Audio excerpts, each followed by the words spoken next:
Continuamos con el Evangelio de Juan, en el capítulo 1, y vamos a leer de los versos 19 a 28. Este es el testimonio de Juan. Cuando los judíos enviaron de Jerusalén sacerdotes y levitas para que le preguntasen: ¿tú quién eres? Confesó y no negó, sino confesó: yo no soy el Cristo. Y le preguntaron: ¿qué pues? ¿Eres tú Elías? Dijo: no soy. ¿Eres tú el profeta? Y respondió: no. Le dijeron: pues ¿quién eres? Para que demos respuesta a los que nos enviaron. ¿Qué dices de ti mismo? Dijo: yo soy la voz de uno que clama en el desierto: enderezad el camino del Señor, como dijo el profeta Isaías. Y los que habían sido enviados eran de los fariseos. Y le preguntaron y le dijeron: ¿por qué, pues, bautizas, si tú no eres el Cristo, ni Elías, ni el profeta? Juan les respondió diciendo: yo bautizo con agua, mas en medio de vosotros está uno a quien vosotros no conocéis. Este es el que viene después de mí, el que es antes de mí, del cual yo no soy digno de desatar la correa del calzado. Estas cosas sucedieron en Betábara, al otro lado del Jordán, donde Juan estaba bautizando. Hasta ahí. Es bien importante la parte del texto que vamos a escribir hoy, y les voy a dar todo el contexto para entender. Ustedes conocen que hay un fenómeno llamado el de la escritura automática. Es decir, es un fenómeno por el cual una persona llamada canalizador escribe un libro, pero no en su voluntad, sino que de una manera automática va escribiendo, de tal manera que escriben todo un libro, pero que no es de su autoría, sino que es un libro que les es dado. Este es un fenómeno que ocurre, digamos, ya más frecuentemente desde las épocas en que apareció el espiritismo, por los años 1700 a la fecha. Desde entonces y a la fecha ha habido multitud de libros que en este caso podríamos hablar de inspiración extra al autor, o sea, fuera del autor supuestamente del mismo. Y por ejemplo, les puedo citar algunos en nuestra propia generación. Libros hay de ese tipo para todos los gustos. Por ejemplo, están para aquellos que quieren saber cómo era la vida prehistórica, antes de la historia, cómo vivían los primeros seres humanos y las primeras civilizaciones. Y está, por ejemplo, se me ocurre ahorita el libro El clan del oso cavernario. Es un libro que fue dictado por una entidad que canalizó una persona y escribió. Y describe, y se convirtió en bestseller, porque describe de una manera impactante y asombrosa cómo era la vida con los animales prehistóricos, los mamuts y demás. Pero ya más abocados al tema que nos toca, que es la palabra de Dios, ha habido muchos libros que supuestamente han sido inspirados por un ángel de Dios o por Dios mismo. Por ejemplo, 5, casi 6 siglos después de que se terminó la Sagrada Escritura, apareció el Islam, que fue dictado supuestamente por el arcángel, no sé si Miguel o Gabriel, a Mahoma o Mohamed. Pero noten ustedes, 5 o 6 siglos, alrededor de 5 o 6 siglos después de escrito el Apocalipsis, y dice que es inspirado por Dios. Recuerden que en la escritura dice: si a unos otros o un ángel del cielo les anuncia un evangelio diferente del que han recibido, sea anatema, sea maldito. Bueno, aquí tienen ustedes un ejemplo de que nuestra lucha no es contra carne y sangre, sino contra principados, potestades, gobernadores de las tinieblas y huestes espirituales de maldad en las regiones celestes. Estas son jerarquías angélicas. Una de esas jerarquías angélicas dictó el Corán. Y ya más adelante tenemos varios ejemplos de fundadores de sectas. Por ejemplo, Elena de White, que fundó los adventistas. Era una separación de los testigos de Jehová, y ella dice haber recibido por revelación divina el libro del conflicto de los siglos, porque le fue revelado, y así, y aunque plagió también a otros muchos autores para las cuestiones alimenticias. Y ya más adelante, cerca de nosotros, ustedes han escuchado, porque ya es de nuestra generación, libros que han tenido un éxito mundial, como El Secreto, por ejemplo. El Secreto, que no es otra cosa más que libros que han sido canalizados por entidades no humanas y que han sido dictadas a personas que los escribieron supuestamente pues para bien de la humanidad. Así que no es un fenómeno nuevo, hermanos. Esto es algo desde antiguo, que ya nos advierte hace 2000 años la palabra de Dios. Pero ¿por qué tienen tanto éxito entre las personas? Todos nosotros buscamos la verdad, pero fíjense cómo es la guerra contra la verdad, que en estos mismos momentos todavía hay muchos libros cuyos autores ya abiertamente afirman que han sido escritos y ellos han fungido como canalizadores. Antiguamente se les llamaban mediums, ahora se dicen canalizadores. Y reciben supuestas revelaciones.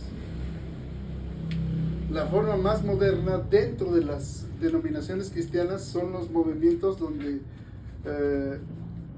los líderes de esas congregaciones dicen, por ejemplo, el movimiento apostólico y profético, hablan de que el Espíritu Santo da nuevas revelaciones. Es decir, y aparte de lo que está ya en la Escritura revelado, hablan de nuevas revelaciones. De tal manera que ahorita a cualquier cosa ya le llaman que viene del Espíritu Santo. El texto que les acabo de leer ahorita tiene una gran relevancia por lo mismo, y necesitamos analizarlo para que veamos el peso que tiene. Porque si desconocemos el contexto de lo que acabamos de leer, las personas acaban diciendo, bueno, esto que acabamos de leer es lo mismo que leer el Corán, lo mismo que leer el libro del secreto, lo mismo que leer las revelaciones a Elena de White, lo mismo que leer la última revelación del Espíritu Santo al apóstol fulano de tal. Y vamos a ver que no tienen nada que ver. Porque es como si yo les dijera, aquí comenzamos leyendo, este es el testimonio de Juan. Y una persona que no conoce a Dios diría, bueno, pues la Biblia surgió igual que todos estos libros que ya les mencioné.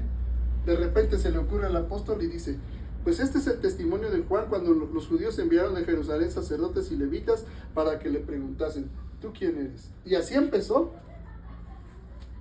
la doctrina del Nuevo Testamento, a partir de esto que está escrito por el apóstol Juan. Lo cual sería un gravísimo error que lo pensáramos de esa manera. Fíjense, van a ver la importancia de lo que acabamos de leer. ¿Por qué? Los libros que han sido escritos o que están siendo escritos ahorita y que se supone que son nuevas revelaciones, aparecen así, de la nada.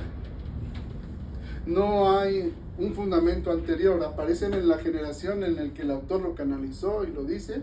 Y así, por ejemplo, el libro del secreto, por decirlo así, que tuvo tanto éxito hace unos poquitos años.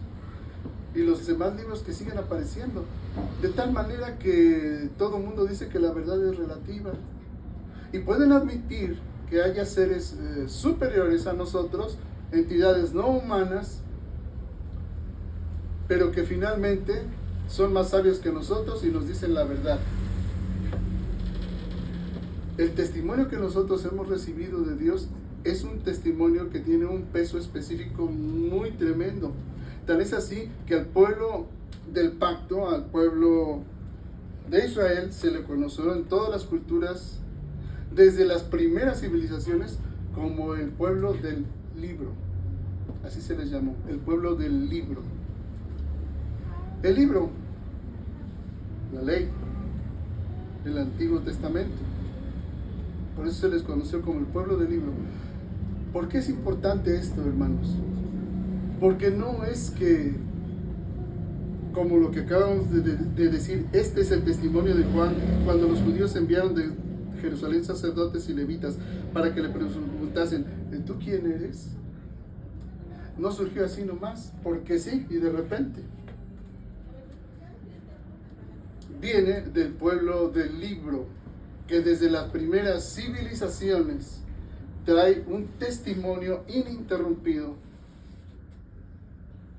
y un solo hilo conductor para comprender lo que acabamos de leer ahorita, y que es la introducción a ya la descripción del Evangelio. No es algo que surgió así de repente, espontáneamente, porque es lo que muchos critican. No, pues el Evangelio surgió igual que como surgió cualquier otro libro. No, no es así. Hay un fundamento milenario en las palabras que esto está diciendo, y es lo que vamos a ver el día de hoy. Y vamos empezando por lo que la misma Biblia dice. Vayan a la segunda carta de Timoteo. Segunda carta de Timoteo, capítulo 3. Fíjense lo que le dice el apóstol Pablo a este presbítero, este obispo o pastor, en el verso 16. Lo voy a leer, como siempre, un poquito antes. Dice desde el verso 14. Pero persiste tú en lo que has aprendido y te persuadiste, sabiendo de quién has aprendido y que desde la niñez has sabido las sagradas escrituras. El pueblo del libro no lo tuvo así nomás de repente, sino que viene desde la primera civilización, desde el paleohebreo. El paleohebreo es una lengua que viene del sumerio. Sumeria es la primera civilización de la humanidad. Y Abraham, 2000 años antes del Señor Jesús, es decir, 4000 años atrás, antes de nosotros, salió de Ur, que era parte de Sumeria. Y aquí empezó Dios su testimonio con el pueblo del libro. A este testimonio acumulado de milenios se le va dando forma a través de libros históricos, sapienciales y proféticos. Esas tres clases de libros son lo que nosotros conocemos como el Antiguo Testamento. Y es lo que le está diciendo ahorita el apóstol a este pastor. Por eso le dice, pero persiste tú en lo que has aprendido y te persuadiste, sabiendo de quién has aprendido. Así que es importante la fuente de quién estás conociendo. Dice, y que desde la niñez has sabido las sagradas escrituras. Desde la niñez. Y le llaman las sagradas escrituras porque son inspiradas por el Señor, dice, las cuales te pueden hacer sabio para la salvación por la fe que es en Cristo Jesús. Así que la afirmación que está diciendo aquí el apóstol es que las sagradas escrituras del pueblo del libro hablan de la salvación por la fe que es en Cristo Jesús. Ese es el hilo conductor de todas las sagradas escrituras. Tómenlo en cuenta, porque no es que apareció de repente Jesús y Juan se le ocurrió escribir después. Este es el testimonio de Juan cuando los judíos enviaron de Jerusalén sacerdotes y levitas para que le preguntasen, ¿tú quién eres? No empezó así de repente. Empezó miles de años atrás, y aquí el apóstol se lo está diciendo a un pastor. Desde la niñez has sabido las escrituras, las cuales te pueden hacer sabio, fíjate, para la salvación por la fe que es en Cristo Jesús. Porque al momento en que le dijo esto, ¿qué tenían ellos en existencia? Solo el Antiguo Testamento. Los libros históricos, los libros sapienciales, los libros proféticos y la Torá. Es decir, el Pentateuco, Génesis, Éxodo, Levítico, Números y Deuteronomio. Y de todos ellos el apóstol está afirmando que ese testimonio de las Sagradas Escrituras te pueden hacer sabio para la salvación por la fe que es en Cristo Jesús. Porque el fin de la ley, el telos, la finalidad de la ley es Cristo Jesús. Y la fe en Él para salvación. Quiero que ustedes tengan en cuenta esto. Dice. Ahora miren lo que dice el verso 16. Toda la Escritura, no dice alguna parte de la Escritura. La Torá, los libros históricos, los sapienciales y los proféticos, esos son toda la Escritura. Toda la Escritura es inspirada por Dios. Aunque la escribieran los hombres. Toda es inspirada por Dios y útil para enseñar, para redarguir, para corregir, para instruir en justicia, a fin de que el hombre de Dios sea perfecto, enteramente preparado para toda buena obra. Lo que Juan escribió aquí al principio del Evangelio no está separado de toda la Sagrada Escritura. Tiene su fundamento en la misma.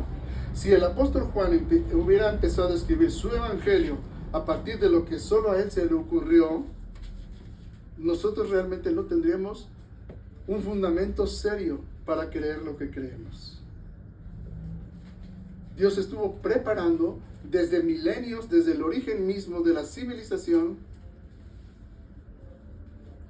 el testimonio para la fe en Cristo Jesús y alcanzar la salvación por medio de Él. Su revelación fue siendo progresiva, y con el transcurrir de los milenios se fue aclarando, pero siempre desde el principio, desde Génesis, va dejando un hilo conductor. Eso es a lo que quiero llegar.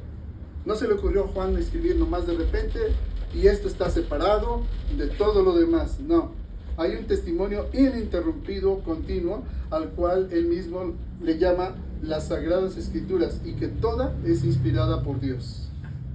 Primer punto. El segundo punto. Vayan a la segunda carta de Pedro.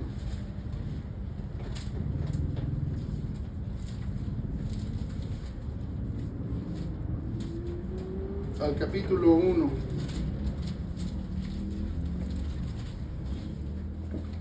Y vamos a ver el verso 19.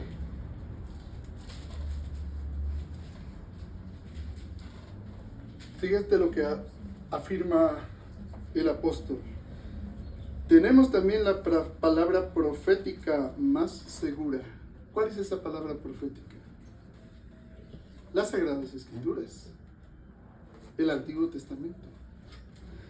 Y le llama palabra profética, es decir, es el oráculo de Dios.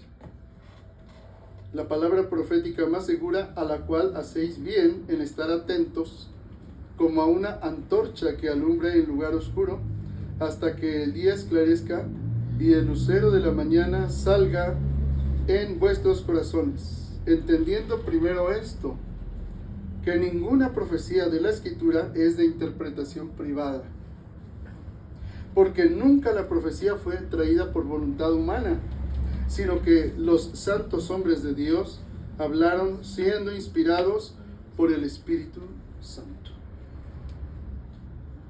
Pero hubo también falsos profetas entre el pueblo, como habrá entre ustedes falsos maestros, que introducirán encubiertamente herejías destructoras y aún negarán al Señor que los rescató, atrayendo sobre sí mismos destrucción repentina, y muchos seguirán sus disoluciones, por causa de los cuales el camino de la verdad será blasfemado, y por avaricia harán mercadería de ustedes con palabras fingidas. Sobre los tales ya de largo tiempo la condenación no se tarda, y su perdición no se duerme. Vean la importancia de lo que estamos viendo.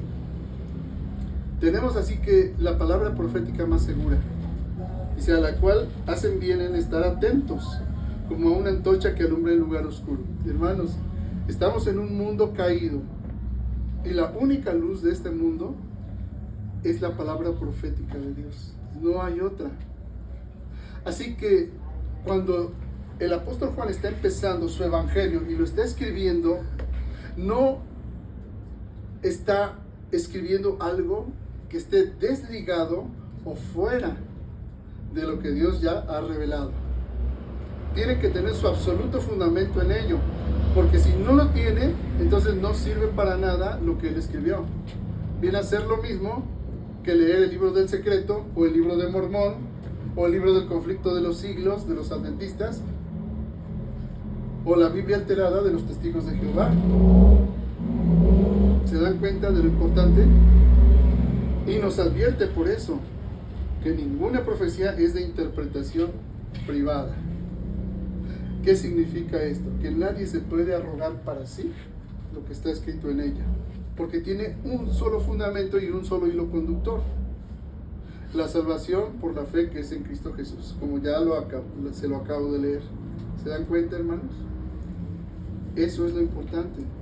Ahora vamos a ir analizando verso por verso lo que dijo el apóstol, que tiene que estar en cohesión total y en congruencia total con lo que acabamos de leer, que toda escritura es inspirada por Dios y que ninguna profecía de la escritura es de interpretación privada, porque nunca la profecía fue traída por voluntad humana, sino que los santos hombres de Dios hablaron siendo inspirados por el Espíritu Santo.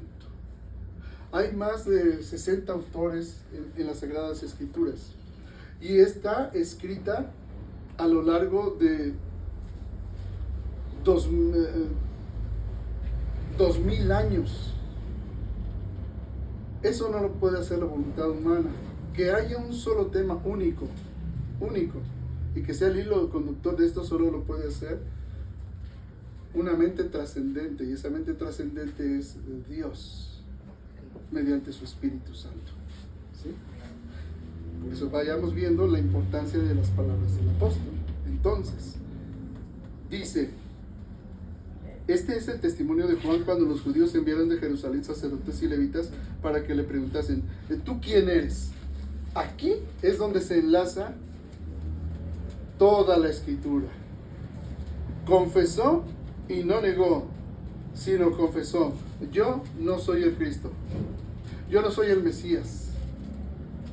Y le preguntaron: ¿qué pues? ¿Eres tú? Y aquí habla tres personajes, fíjense. ¿Eres tú Elías? Dijo: no soy. ¿Por qué Elías, hermanos? Fíjense, por eso les digo, cuando leemos la escritura, tenemos que contextualizarla con toda la misma escritura. ¿Qué importancia tiene decir: ¿eres tú Elías? ¿Qué significaba? ¿Qué tenía que ver con que fuera Elías? ¿Qué sabemos de la vida del profeta Elías? Que fue arrebatado al cielo. Dios se lo llevó y no murió, fue arrebatado al cielo. Y Dios hizo una promesa. Esta promesa, ¿en qué consistió? Vayan al profeta Malaquías. ¿En qué consistió esa profecía? Dice, capítulo 4, verso 2. Estamos hablando de más o menos 450 años antes del Señor Jesús. Ahora, yo les señalo esta cantidad de años porque es sumamente importante. Porque Malaquías es el último profeta de las Sagradas Escrituras, antes de que venga el Nuevo Testamento. Y esta es la importancia. Mira lo que dijo Dios: mas a ustedes, los que teméis mi nombre, nacerá el sol de justicia. Voy a ir haciendo paréntesis. ¿Quién es el sol de justicia de la Escritura? ¿Cuál es el hilo conductor? El Mesías, Cristo. Mas a ustedes, los que teméis mi nombre, nacerá el sol de justicia, y en sus alas traerá salvación. Y saldréis y saltaréis como becerros de la manada. Hollaréis a los malos, o sea, los pisaréis, los cuales serán ceniza bajo las plantas de vuestros pies. ¿Cuándo dice? En el día en que yo actúe, ha dicho Jehová de los ejércitos. Es una profecía que tenía que cumplirse. ¿Cuándo? Dice: en el día en que yo actúe. ¿Cuándo sucedió esto? Hubo lo que le llaman un silencio de Dios de alrededor de 400 años desde esta profecía hasta que llegó el Señor Jesús. Ahora, ¿eso significaba que ningún hijo de Dios iba a saber cuándo actuaría Dios? No. Esto significa solamente que a ustedes, a los que teméis mi nombre, nacerá el sol de justicia. Ahora, los que están esperando la venida del Mesías sabían cuándo iba a actuar Dios. Los que no estudiaban la palabra de Dios no sabían. Ellos se quedaron con lo que pisarán a los malos, los cuales serán ceniza bajo las plantas de sus pies. ¿Cuándo? En el día en que yo actúe, ha dicho Jehová de los ejércitos. ¿Cuándo será ese día? Los que no escudriñaban las escrituras y no las conocían, pues quién sabe cuándo. Para los que vivían como ordenó Dios, no se apartarán estas palabras de ti de día y de noche, las tendrás enfrente de tus ojos, escritas en frente de tus ojos, y hablarás de ellas al andar en el camino, al acostarte, al despertar. Para los que tenían presente la palabra de Dios, sabían que conforme al profeta Daniel, capítulo 9, Dios dio la fecha exacta en que tendría que actuar y venir el Mesías. El día exacto en que tendría que nacer el sol de justicia. Por eso es importante esta profecía, porque es la última, son los últimos versos que Dios da exactamente antes de que lleguemos a la profecía de las 70 semanas, y en la semana última apareciera el Mesías después de 400 y tantos años. Por eso dice: en el día en que yo actúe, ha dicho Jehová de los ejércitos, acuérdense de la ley de Moisés mi siervo, al cual encargué en Horeb ordenanzas y leyes para todo Israel. ¿A quién está remitiendo Dios? A su propia ley, a la Torá. Y luego están los libros históricos, los sapienciales y los proféticos. Aquí Dios mismo remite a su propia ley. Dice: acuérdense de la ley de Moisés mi siervo, al cual encargué en Horeb ordenanzas y leyes para todo Israel. He aquí, yo os envío el profeta Elías. El profeta Elías ya había venido. El profeta Elías ya fue arrebatado al cielo. Pero aquí dice otra vez. ¿Qué significa esto? Que aquí yo os envío el profeta Elías. Dice: antes que venga el día de Jehová, grande y terrible, Él hará volver el corazón de los padres hacia los hijos, y el corazón de los hijos hacia los padres, no sea que yo venga y hiera la tierra con maldición. Es decir, está hablando el mismo Señor, que va a venir un hombre. Cuando dice Elías, es con el espíritu de Elías. Lo aclara la misma escritura después. Es decir, con el mismo espíritu que tuvo el profeta Elías, que esto es el Espíritu Santo, un nuevo Elías vendría con ese mismo espíritu. Y ahí Dios está marcando la continuidad y la unidad de la profecía. Después de estas palabras, dice: hubo un silencio de Dios de 400 años. Pero no es que haya sido el silencio. ¿Qué ocurrió en esos 400 años en Israel, hermanos? Bueno, no está en nuestra Biblia aquí, pero en los libros deuterocanónicos sí se mencionan. Hay dos libros, se llama Primera y Segunda de Macabeos. En ellos se narra cómo Antíoco IV Epífanes, el rey griego, profanó el templo sacrificando un cerdo y poniendo una estatua de Zeus en él. Y todo esto está profetizado en el profeta Daniel, cuando habla de la abominación desoladora en el lugar santo, donde no debe estar. Y bueno, en esos 400 años lo que pasó básicamente fue el dominio y la liberación del pueblo judío de la invasión griega, que quería desaparecer absolutamente toda la nación de Israel y desculturalizarla, deshacer todo el culto a Dios y el culto del templo. Y bueno, está el triunfo de los macabeos, a partir de los cuales se pervirtió después de ellos todo el sacerdocio y todo el culto a Dios, pero se celebró y nació una fiesta que está mencionada en los evangelios, y es la fiesta de las luces, o Hanukkah, que es el 24 de diciembre, lo que hoy se llama, es la Navidad. Pero en esos 400 años no es que Dios guardara silencio, les estoy mencionando lo que sucedió en esos 400 años. Fue una guerra a muerte contra el imperio griego. Obviamente después vino Roma, ya cuando estuvo el Señor Jesús, pero en esos 400 años no es que Dios no haya dicho nada, es que Dios ya lo había dicho todo. Cuando el profeta Jeremías vio la destrucción del primer templo, ¿qué sucedió, hermanos? Porque Malaquías también escribe por esas fechas.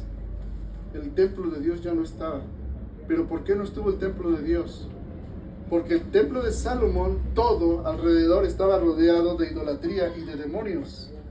Los sacerdotes de Dios, en lugar de adorar a Dios, adoraban a los demonios. Y nos dice el profeta Jeremías, ustedes recordarán, cuando se levantó la gloria de Dios y desapareció, poco antes de la destrucción de Jerusalén por parte de los babilonios, dice, se elevó la gloria de Dios y se fue por la puerta oriental y se detuvo frente al monte, allí en el monte de los olivos, en el mismo lugar donde Jesucristo se detuvo y lloró por Jerusalén, por su destrucción. Dios es Dios mismo.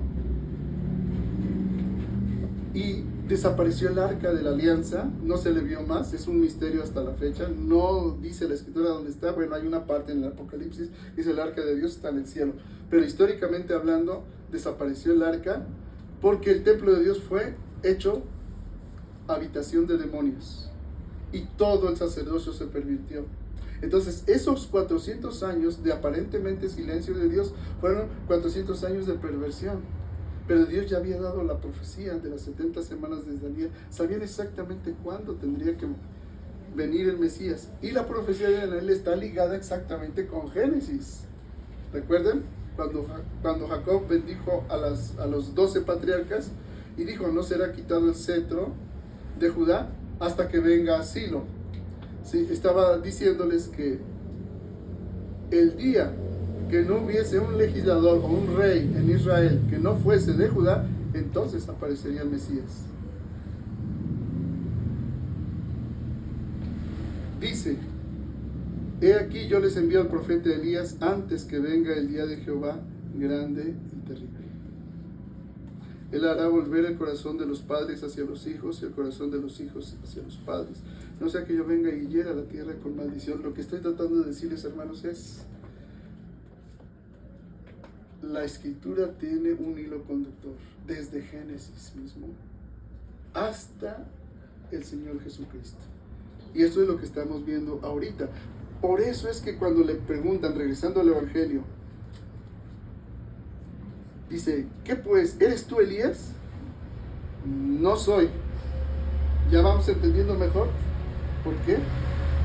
Ellos esperaban que viniera un hombre con el espíritu de Elías y que haría volver el corazón de los padres a los hijos y de los hijos a los padres. Juan Bautista es ese Elías, porque fue lleno del Espíritu Santo aún desde el vientre de su madre. Y él hizo volver el corazón de Israel para la aparición de ¿quién? De Jehová mismo.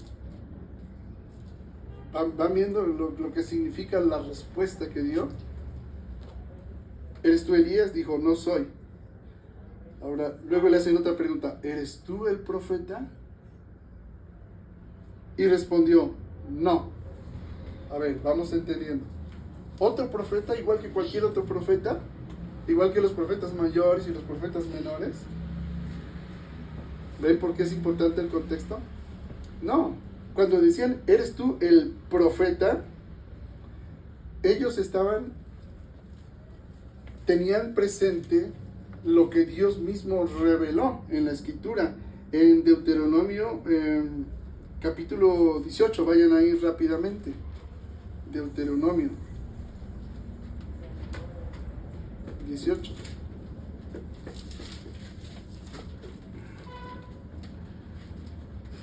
Versos 15.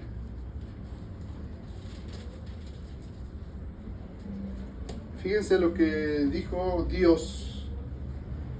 Aquí es Dios mismo hablando, dice, profeta de en medio de ti, de tus hermanos, como yo, te levantará Jehová tu Dios.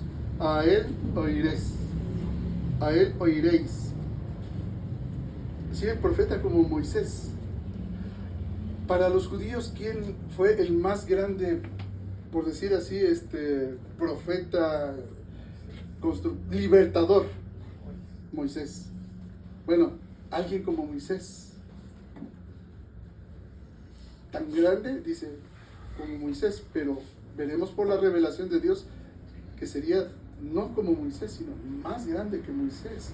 Así que ellos esperaban a alguien, que el Mesías fuese así como Moisés, que hiciera los milagros que hizo Moisés, que abriera como Moisés el mar rojo, y que a través de gloria y poder manifiesto llevaría a Israel a la cabeza de las naciones. Por eso dice, profeta en medio de ti, de tus hermanos, como yo te levantará Jehová tu Dios, a él oiréis, conforme a todo lo que pediste a Jehová tu Dios en Horeb, el día de la asamblea, diciendo, hermanos, aquí dice el día de la asamblea, cámbialo, el día de la congregación, el día de la eclesía, el día de la iglesia. Conforme a todo lo que pediste a Jehová tu Dios en Horeb, en el día de la asamblea, diciendo, no vuelva yo a oír la voz de Jehová mi Dios, ni vea yo más este gran fuego, para que no muera. ¿Recuerdan cómo se apareció Dios a Israel? Dice que temblaba todo el monte Sinaí, había rayos, truenos y una voz tan potente que traspasaba los cuerpos, y todos temblaban de miedo y dicen, no queremos volver a escuchar a Dios, que no hable Dios directamente. Eso es lo que está diciendo aquí. Bueno, ¿cómo lo cumplió Dios? Hablando de el profeta.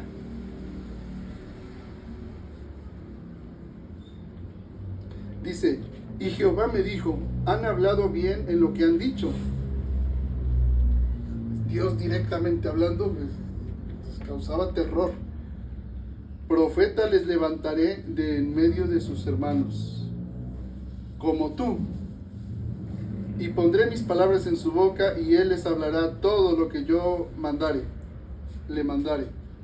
Mas cualquiera que no oyere mis palabras, que él hablare en mi nombre, yo le pediré cuenta. Así que ellos esperaban a un profeta libertador como Moisés. Pero Dios les envió un profeta mayor que Moisés. Vean la revelación de Dios, que es progresiva. Así que está hablando de que vendría con el espíritu de Elías, primera característica, con el poder del Espíritu Santo. Segunda característica, con toda la investidura de la autoridad de Moisés, porque Moisés dio la ley. Moisés hizo todos los prodigios para liberarlos de Egipto. Como él será. Y entonces, regresando al Evangelio de Juan, dice, ¿eres tú el profeta? Y respondió, no. Le dijeron, pues, ¿quién eres? Para que demos respuesta a los que nos enviaron. ¿Qué dices de ti mismo? Dijo, vean cómo es progresiva la revelación de Dios. Aquí está, cómo se revela ese profeta como Moisés, y que viene con el poder de Elías y en el espíritu de Elías. Dijo, yo soy la voz de uno que clama en el desierto, enderezad el camino del Señor, como dijo el profeta Isaías. Y aquí hay una revelación mayor. Está declarando Juan de quién es profeta, y aquí él está abriendo el camino. Vayan a Isaías 40.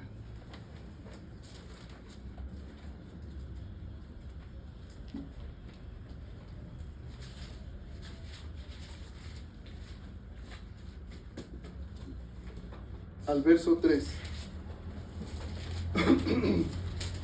Vamos a empezar desde el 1 para entender.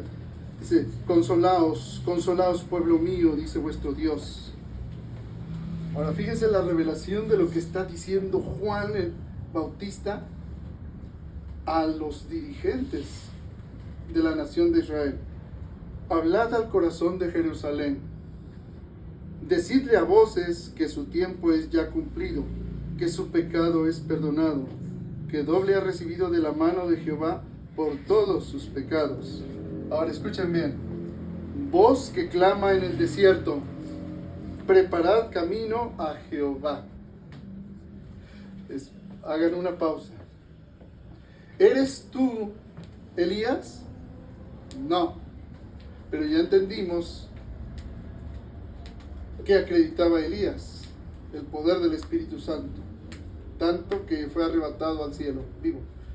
Segunda característica: ¿eres tú el profeta? No, tendría que ser alguien como Elías, pero además como Moisés. Y les estaba hablando de él, dice: yo no soy. Tercera característica que revela más a quién le está abriendo el camino: voz que clama en el desierto, porque dice: yo soy. Dijo: yo soy la voz de uno que clama en el desierto. Y cita a Isaías, dice: preparad el camino a Jehová.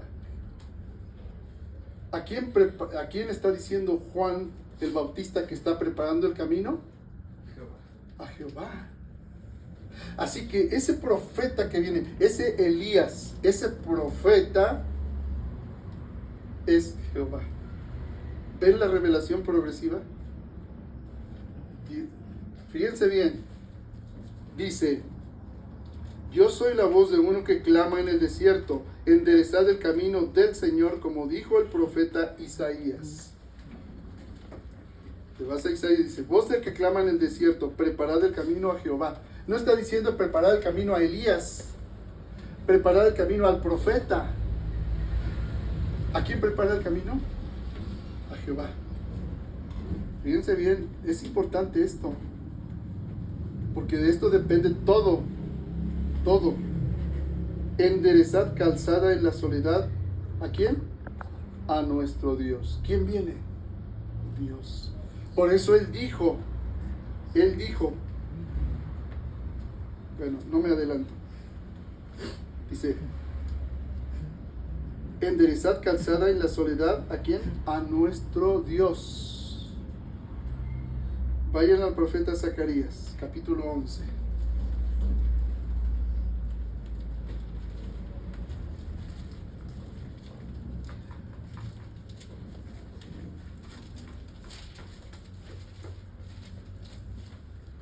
Zacarías 11, versos 12 y 13. Fíjense. Y les dije: si os parece bien, dadme mi salario, y si no, dejadlo. Y pesaron por mi salario 30 piezas de plata. Y me dijo Jehová: échalo al tesoro, hermoso precio con que me han apreciado. Y tomé las 30 piezas de plata y las eché en la casa de Jehová al tesoro. Vayan al profeta Isaías, capítulo 35, verso 4. Decid a los de corazón apocado: esforzaos, no temáis. He aquí que vuestro Dios viene con retribución, con pago. Dios mismo vendrá y os salvará. ¿Quién viene? Dios mismo. Entonces los ojos de los ciegos serán abiertos y los oídos de los sordos se abrirán. Entonces el cojo saltará como un ciervo y cantará la lengua del mudo, porque aguas serán cavadas en el desierto y torrentes en la soledad. El lugar seco se convertirá en estanque y el sequedal en manaderos de aguas. En la morada de chacales en su guarida será lugar de cañas y juncos, y habrá allí calzada y camino, y será llamado camino de santidad. No pasará inmundo por él, sino que él mismo estará con ellos. El que anduviere por este camino, por torpe que sea, no se extraviará. Y luego,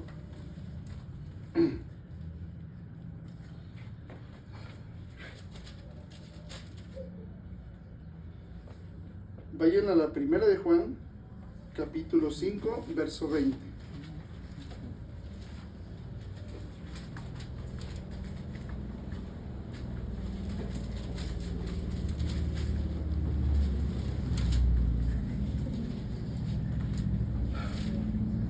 Esta es la culminación de... Miren, hermanos, hay más de 300 profecías que son el hilo conductor. Yo ahorita les di nada más un detallito para que entendamos. Pero esta es la culminación. Pero sabemos que el Hijo de Dios ha venido y nos ha dado entendimiento para conocer al que es verdadero.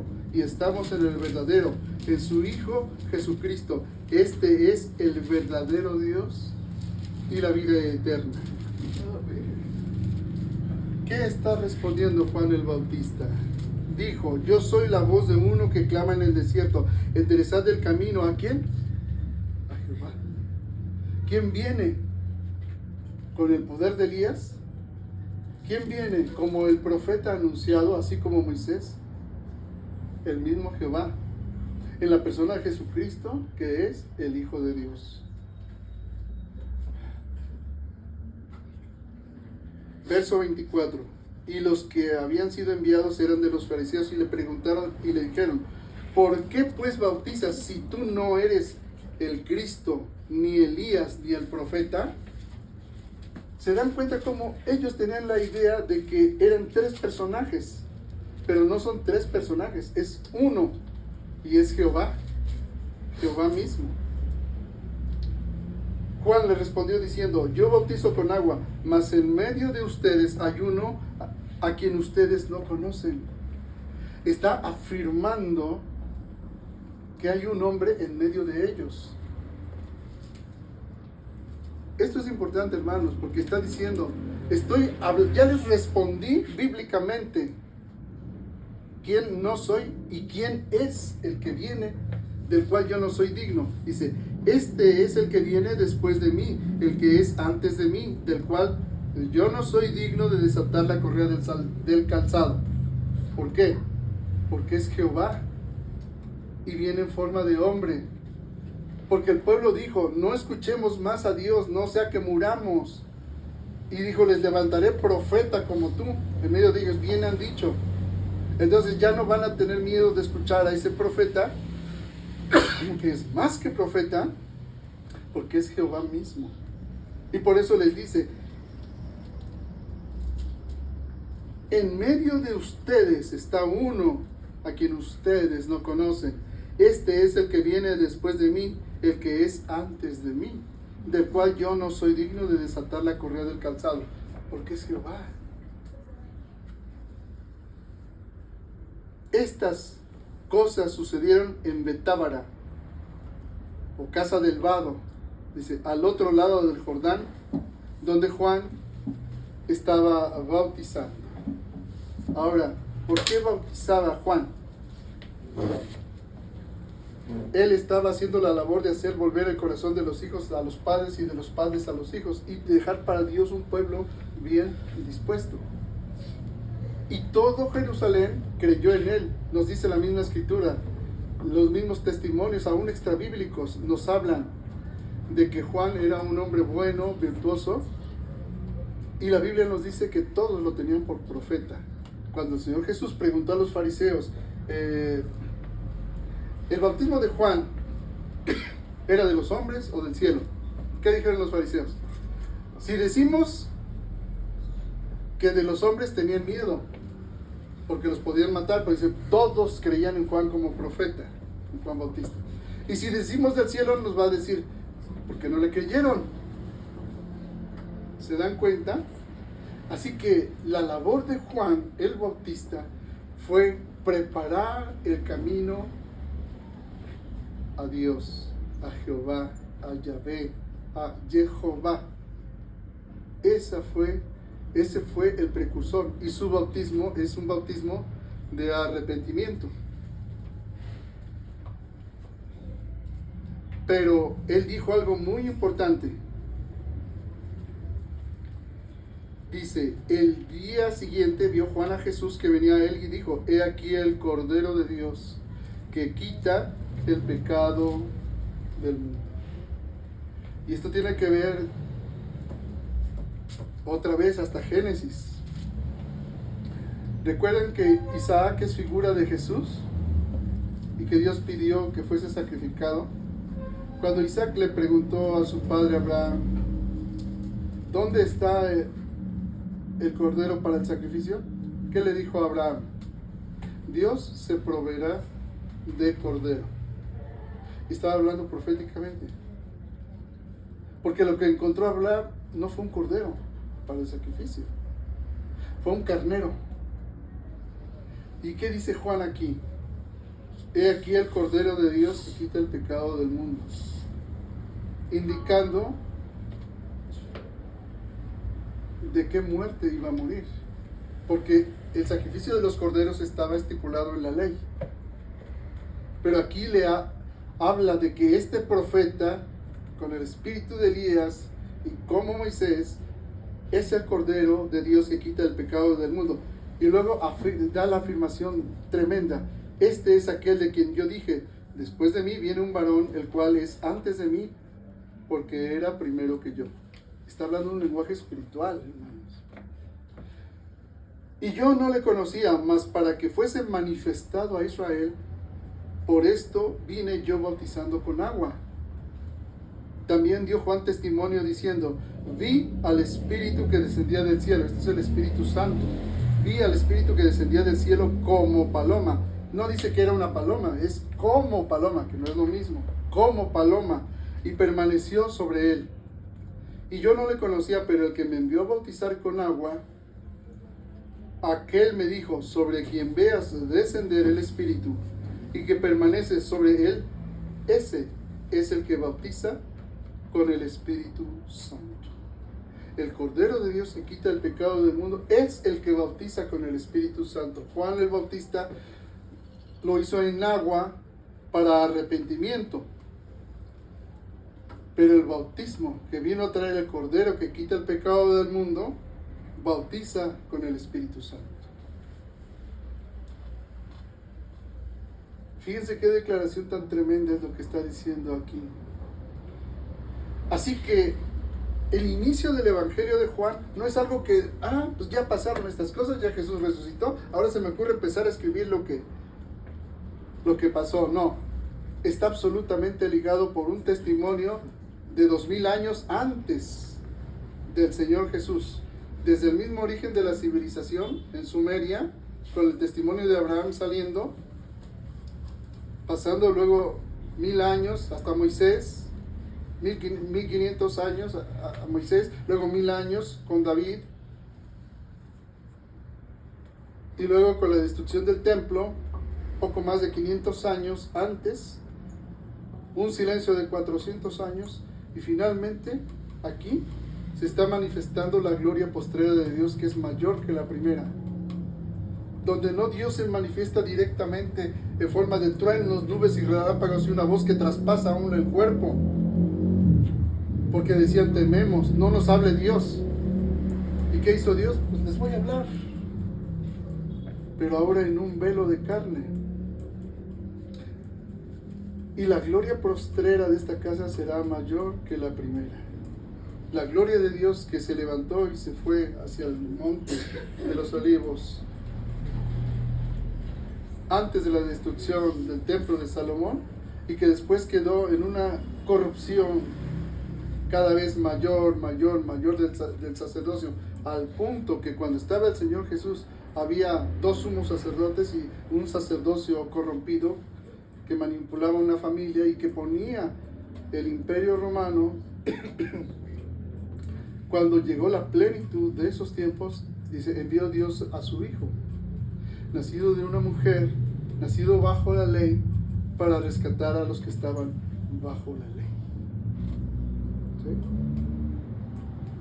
¿Sí?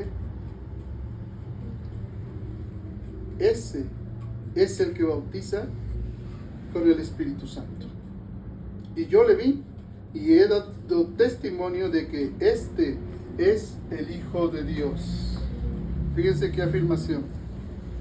No es como los que canalizan libros y dicen: pues yo recibí esta revelación del libro de Urantia de los extraterrestres. Yo recibí esta revelación del arcángel Gabriel. No. Para que podamos creer en el testimonio, tiene que ser el mismo testimonio hilado e ininterrumpido que desde el principio, desde Génesis, se dio. y no puede haber otro, y no puede haber una interpretación privada del mismo, que es lo que hacen muchos para sí mismos de la Escritura. ¿Se dan cuenta de la importancia de los versos que hemos estudiado el día de hoy? No sé si me alcanzo a expresar, hermanos, porque una cosa es que yo lo entienda y otra cosa es que se los pueda transmitir y explicar. Y yo quisiera saber si se los estoy explicando lo suficientemente claro para que se entienda, hermanos. Esto no es una ocurrencia de unas pocas palabritas, no. Esto está absolutamente entrelazado con toda la Sagrada Escritura y toda la revelación milenaria que viene del pueblo del libro. Y es su culminación. Y yo le vi y he dado testimonio de que este es el Hijo de Dios. ¿Qué leímos antes al principio? Y vimos su gloria. Gloria como del unigénito del Padre, lleno de gracia y de verdad. ¿No es hermoso, hermanos? Amén. No tienes el contexto, dices, no, sí, se le ocurrió escribir ya. No. Hay toda una profundidad de un tejido milenario, profético y de revelación de Dios para entender quién es Jesús. Es Jehová mismo, en un velo de carne. Es la gloria postrera mayor que la primera. Muchos dirán, no, pues yo quisiera que Dios me hablara en medio de la nube y los relámpagos y que tronara. No, pues se mueren. Ya no, dice, no muramos. Y el mismo Dios dijo, no, cualquiera que traspase este monte morirá. Sino que no nos hable Él, mejor levántanos, profeta. Y les levantaré profeta, que vendrá con el poder de Elías y el espíritu de Elías.